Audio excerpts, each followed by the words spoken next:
किसी शायर ने बहुत खूब कहा है कि या तो दीवाना हंसे या वो जिसे तौफीक दे, वरना इस दुनिया में आके मुस्कुराता कौन है। और आप लोग उस मुस्कुराहट के वाहक हैं जो आज इस महफिल में शामिल है। तो आइए हम शुरुआत करते हैं इस ठहाकों की बाजीगरी और ठहाकों की जादूगरी को इस मंच पे प्रारंभ करने के लिए। इस देश के हास्य कवियों का सरमौर कवि जब वो आते हैं तो सिर्फ ठहाके ही ठहाके होते हैं महफिल में।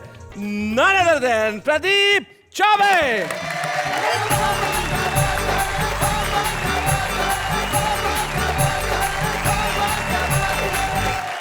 बहुत बहुत धन्यवाद।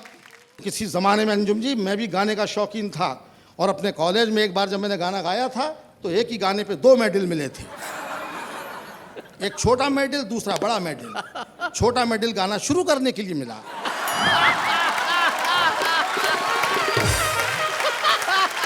आगे आप समझदार हैं, फिर भी मैं हिम्मत नहीं हारता, मैं अपनी हिम्मत नहीं हारता, मैं कायदे से काम लेता हूँ, मैं कॉन्फिडेंस वाला काम हूँ।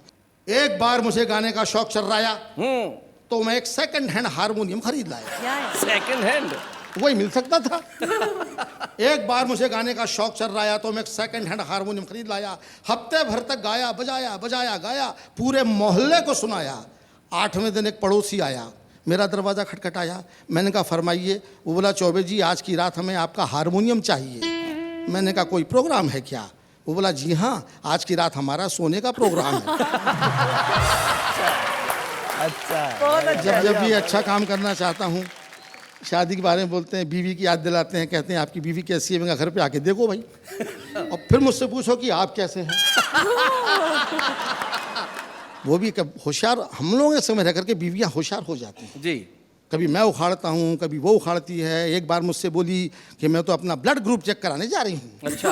तो मैंने डॉक्टर को फ़ोन कर दिया, भाई मैं देख ले ब्लड ग्रुप चेक करना और इसी का करना। तो डॉक्टर ने फ़ोन किया, चौबे जी मुबारक हो, जो ब्लड ग्रुप आपका है वही आपकी बीवी का है। मैंने कहा वो तो होता ही, 20 साल से मेरा खून पी रही है। याद कीजिए, अपने पिताजी को भी याद कीजिए जो आपको फौज में भेजना चाहते थे। हमारे पिताजी बहुत अच्छे पिताजी थे। क्योंकि वो हमारे पिताजी थे। ऐसे पिताजी सबको नहीं मिलते जी। पर उनकी बड़ी तमन्ना थी, उनकी अंतिम इच्छा थी कि मेरे घर में कोई फौज में जाए। उनको मैं ही पसंद आया। वो तो मैं अपने विल पावर से बच गया, वरना उन्होंने मेरा काम कर ही दिया था। एक दिन मुझसे बोले कि मैं देश की सेवा करना चाहता हूँ, तू कल फौज में भर्ती हो जा। अच्छा, मैं करना चाहता हूँ, तू कल सेवा वो करना चाहते हैं, भेजना मुझ। मैं समझ गया उनका प्लान, भर्ती कर दिया फौज में।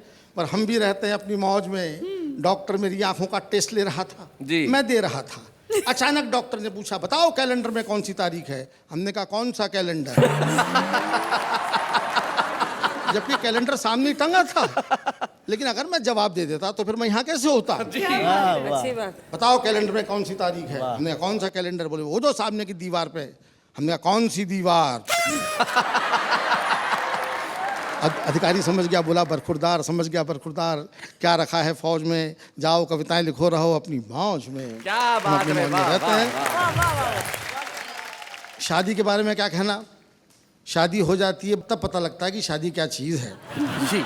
मनुष्यों में भी शादी होती है, लेकिन जानवरों के, पशु पक्षियों के शादी के बारे में क्या ख्यालात हैं, इस पर एक छोटी सी कविता सुनाना चाहता हूँ। जी। कोयल ने कौवे से पूछा। अच्छा जी। कोयल ने कौवे से पूछा शादी क्यों नहीं की?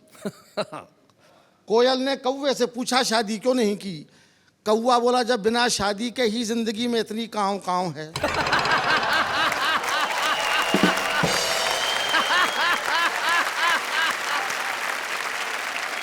जानवर तक समझता कि शादी क्या चीज है। हाँ? बंबई में चौपाटी पे 2 लोग रात को घूम रहे थे। एक ने दूसरे से पूछा आप क्यों इतनी रात को यहाँ पर हैं? वो बोला मैं कुंवारा हूँ, घर पे क्या करता? और बोले आप? बोले मैं शादीशुदा हूँ, क्या करता? आप देखिए शादी की बात हो रही, इसलिए मैं कहता हूँ आपसे। फिर एक छोटी सी कविता शादी पे। जी। कुंवारे के घर के आगे लिखा था होम स्वीट होम, शादीशुदा के लिखा था ओम शांति ओम। शादी के पहले मैं काफ़ी मोटा था, जैसे कि चौबे हुआ करते हैं। एक ज़माने में मैं काफ़ी हैवी वेट चैंपियन था जी। लोग वाग मेरी कविताओं से ज्यादा मेरी काया पे हंसते थे। हमने रिक्शे वाले से कहा स्टेशन चलोगे? वो बोला चलो। हमने कहा पैसे? तो बोला 2 रुपए किलो। हमने रिक्शे वाले से कहा स्टेशन चलोगे? वो बोला चलो। हमने कहा पैसे? तो बोला 2 रुपए किलो। हमने कहा क्या बोलता है, सवारी को बिठाता है कि तौलता है? वो बोला बुरा मत मानिए चौबे जी, मैंने टायर ट्यूब के पैसे मिलाकर बोला।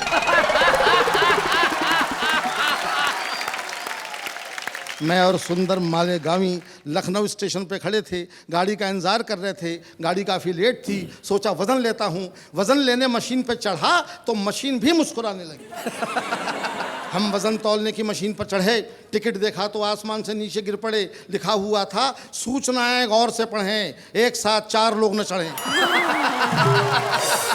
सूचनाएं गौर से पढ़ें, एक साथ 4 लोग न चढ़ें। टिकट सुंदर को दिखाया, वो भी मुस्कुराया। मशीन पे चढ़ा, सिक्का डाला, टिकट निकाला। इस बार लिखा हुआ था वजन तो रखें। एक अमेरिकन पिक्चर आई थी जुरासिक पार्क, आपने देखी होगी। उसका असली हीरो डायनासोर था, वाह। बाकी पात्र तो कीड़े मकोड़े थे। पूरी फिल्म में वही दंदना रहा था, डायनासोर डायनासोर। मैं भी जिज्ञासावश देखने गया। टिकट लेने क्यों में खड़ा ही हुआ था कि लोग बाग मुझे ऐसे देखने लगे जैसे मैं ही डायनासोर हूं। कुछ लोग तो टिकट फाड़ के घर जाने लगे, बोले अब पिक्चर क्या देखना।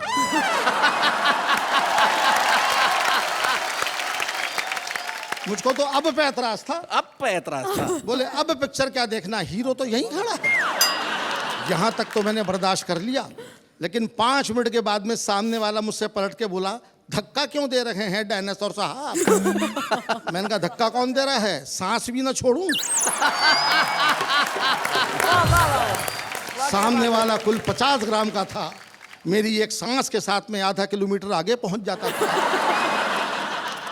आदमी अपना वजन बढ़ाता नहीं है, मुझे कोसता है, तब मेरा दुखी दिल सोचता है। डॉक्टर कहता है वेट कम करो, बीवी कहती है पेट कम करो, वाह वाह क्या बात है वाले कहते हैं कि रेट कम करो।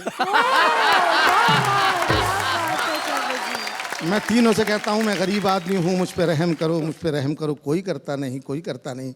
और मुझे हंसाने के साथ साथ में अपने आंसू भी बेचने पड़ते हैं। क्या बात है, वाह वाह वाह। आप हंसते हैं, मैं रोता हूँ। मिर्ज़ा गालिब की याद आती है। मिर्ज़ा गालिब का नाम आपने सुना होगा, बहुत दुखी, बड़ा रंजीदा शायर था।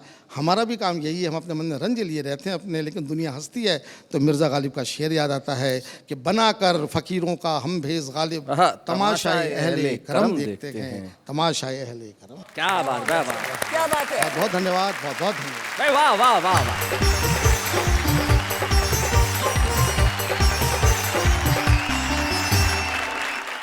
ऐसे और भी मज़ेदार वीडियो के लिए हमारे चैनल को लाइक, शेयर और सब्सक्राइब करें।